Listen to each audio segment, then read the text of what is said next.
Cube Radio. Salut, c'est Charles Dran avec l'équipe dans 5 minutes. On s'intéresse aux sciences, à l'histoire et à l'actualité. Aujourd'hui, on fait de l'étymologie. Ces temps-ci, beaucoup de gens s'indignent du déclin de la langue française, surtout dans la région de Montréal. L'anglais est bien présent au Québec, et il a toujours été d'ailleurs, et on s'inquiète de voir l'anglais prendre de plus en plus place au quotidien. Mais il ne faut pas oublier que beaucoup de termes qui sont aujourd'hui pleinement québécois viennent d'autres langues, et pas que de l'anglais ou du vieux français. De nombreux mots du parler québécois ont des racines plutôt inusitées, mystérieuses même. Des termes d'usage courant qui nous semblent tout à fait normaux ont des racines assez surprenantes, à un tel point qu'on s'explique mal comment ils se sont retrouvés dans notre langage de tous les jours. Bébite, cossin, pitoune, ça vient d'où? Pas de l'anglais, en tout cas. Félix Pedneau s'est plongé dans les dictionnaires historiques de langue pour nous faire l'étymologie de plusieurs mots communs dont vous ne soupçonnez pas les racines. Quand on cherche un peu, on s'en rend compte, ces mots-là ont une dénomination claire dans tous les dictionnaires. On les appelle des québécismes. En gros, comme les anglicismes qu'on connaît un peu mieux, faudrait les éviter dans le français écrit. Mais pourtant, on les dit à chaque jour. Certains mots québécisés sont même inspirés de l'anglais. Ceux-là, il vous en vient sûrement plein à l'esprit. Avoir une job, pitcher une balle, caller la police, booker un rendez-vous, par exemple. Bref, des termes qui sont évidemment anglais, mais qu'on a québécisés en les conjuguant, par exemple. Certains termes, comme jaquette ou peanut, on les a simplement francisés de leurs mots anglais directement, jacket, peanut. D'autres sont issus des langues autochtones, probablement plus qu'on pense même. Chez les animaux, il y a wawaron ou encore carcajou, des termes qui peuvent être remplacés par crapaud ou glouton. Il y a même pitoune, le nom de l'ancien manège de la ronde, oui, mais aussi le nom des billots de bois qu'on laissait descendre les rivières vers les scieries, qui serait aussi un terme tiré des langues autochtones. Il y a une foule de mots qui, eux, sont issus du vieux français. Une langue qui a plus vraiment de sens pour les Français de France eux-mêmes, mais qui sont pourtant restés en vie ici. Probablement qu'ils ont voyagé jusque chez nous du temps de la Nouvelle-France et qu'ils ont été sauvegardés par la langue populaire durant plusieurs siècles. Ces mots-là sonnent très québécois et ils ont parfois des origines étranges.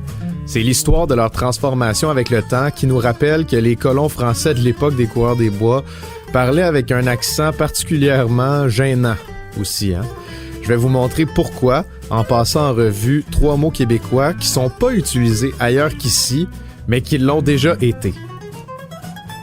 Une facile pour commencer, je pense que vous allez tous vous trouver très malin après l'avoir compris, celle-là. Que ce soit une araignée sur le plafond, une guêpe qui vole autour d'une poubelle au parc, un moustique qui vous chiale dans l'oreille, on a en tête un mot pour toutes ces créatures, une bébite. Une bébite, c'est une déformation nord-américaine pour le mot bébête. Donc une petite bête, les Français disent ça. C'est ce que le savoir populaire voudrait en tout cas. Mais ce serait aussi un terme qui existait vraiment dans l'ancien français des années 1800, qui découlerait du latin bestia, donc du lexique de la bête, de l'animal. Fait intéressant, sur le dictionnaire en ligne Usito, on retrouve l'utilisation de bébite aussi sous la forme d'un adverbe, être fâché en bébite. Est-ce que quelqu'un utilise encore ça pour vrai? Numéro 2, cossin. L'utilisation du mot cossin remonterait à la Mauricie, plus qu'ailleurs au Québec, apparemment, et ça aurait même un lien avec l'univers des relieurs de livres. C'est que les premiers documents qui attestent du mot, et là on parle de l'époque du 18e siècle, révèlent que ce serait les relieurs de livres qui avaient un dialecte étrange qui utilisait ce mot-là. Un dialecte dans lequel ils appelaient des coussins, des cossins. Cossin serait donc une déformation du mot coussin. Difficile de trouver le lien avec l'utilisation qu'on en fait aujourd'hui. Après tout, un cossin, c'est comme une chose inutile, une chose qu'on n'est pas capable de nommer sur le moment. Rien à voir avec un coussin, à moins que les coussins étaient vraiment inutiles à une autre époque, mais ça me surprendrait qu'on néglige autant le confort, même chez les relieurs de livres. Numéro 3, se badrer. Dans le vieux français du Québec, se badrer, ça n'existe pas. On parle plutôt de quelque chose de badrer comme étant un adjectif dès les années 1600. Badrer, à l'époque, c'est un terme pour dire qu'on a délayé une substance dans l'eau, souvent de la farine. C'est pas très éclairant, mais l'adjectif badrant, lui, peut nous guider. Il existe aussi plus tard dans l'histoire, et ça se rapproche bien plus de l'utilisation qu'on en fait. C'est un adjectif quand même jeune, puisqu'on le retrouve pour la première fois en 1916 dans Maria Chapdelaine, le roman de Louis Hémon. Ça signifiait qui peut être emmerdant ou salissant. Badrer, comme couvert de boue, ça existe aussi en France autour des mêmes années.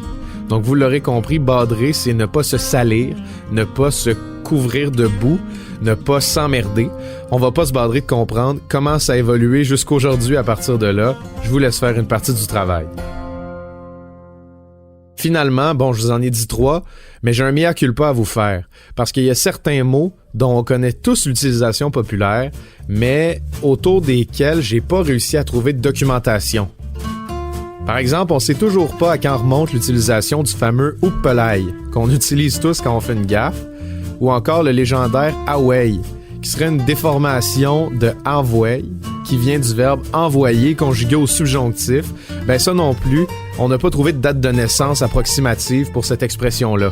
Le mystère le plus complet, par contre, c'est l'origine du mot « effoiré », qui est documenté nulle part, mais qui mériterait aussi d'avoir sa propre place dans l'histoire. Effoiré, écrasé, affaissé, c'est pas aussi imagé que effoiré en tout cas. Merci Félix, c'est Tigidou.